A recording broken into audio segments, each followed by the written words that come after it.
সুপ্রিয় দর্শক আসসালামু আলাইকুম। আশা করি প্রত্যেকে অনেক ভালো আছেন। আলহামদুলিল্লাহ, মহান সৃষ্টিকর্তার অশেষ রহমতে আমরাও ভালো আছি। তো আজকে আপনাদের সাথে ঝটপট খুবই মজাদার একটি নাস্তা রেসিপি শেয়ার করতে চলেছি। তো এই রেসিপিটি আশা করি আপনাদের সবার ভালো লাগবে। চলুন তাহলে ভিডিওটি শুরু করি। তো প্রথমে আমি একটি পরিষ্কার পাত্র নিয়েছি আর এর মধ্যে দিয়ে দিচ্ছি 1 কাপ পরিমাণ বেসন। এখানে অবশ্যই বেসন ইউজ করতে হবে, আটা ময়দা হলে চলবে না। তারপর দিয়ে দিচ্ছি স্বাদ মতো লবণ, হলুদ হাফ চা চামচ, মরিচের গুঁড়া হাফ চা চামচ, ধনিয়ার গুঁড়া এবং জিরার গুঁড়া হাফ চা চামচ এবং আদা রসুনের পেস্ট। যদিও আমি ধনিয়ার গুঁড়া এখানে ইউজ করিনি, আপনারা চাইলে ইউজ করতে পারেন। তারপর এখানে আমি সামান্য পানি দিয়ে দিচ্ছি। তো 1 কাপ পানি থেকে আমি হাফ কাপ পানি এখানে দিয়েছি।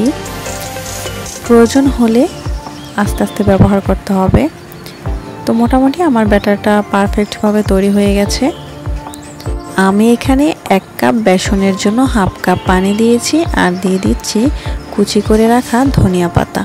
আপনারা চাইলে এখানে কাঁচামরিচটা ব্যবহার করতে পারেন, এতে করে খাবারের স্বাদটা আরও বেড়ে যাবে।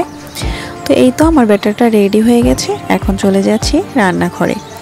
আর হ্যাঁ, আমার আজকের রেসিপিটি যদি আপনাদের কাছে ভালো লাগে অবশ্যই কিন্তু লাইক করতে ভুলবেন না। আপনি যদি আমার চ্যানেলে নতুন হয়ে থাকেন, অনুরোধ রইল চ্যানেলটি ভিজিট করে আসার। যদি আমার রেসিপিগুলো আপনার কাছে ভালো লাগে অবশ্যই কিন্তু চ্যানেলটিকে সাবস্ক্রাইব করে রাখবেন। এতে করে যখনই আমি নতুন কোনো রেসিপি আপনাদের সাথে শেয়ার করব খুব দ্রুত আপনার কাছে চলে যাবে।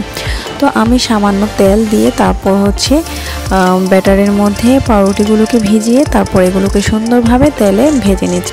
মিডিয়াম টু হাই হিটে রেখে এগুলোকে গোল্ডেন ব্রাউন করে ভেজে নিয়েছি। এবার সুন্দরভাবে কেটে তারপর পরিবেশন করা পালা।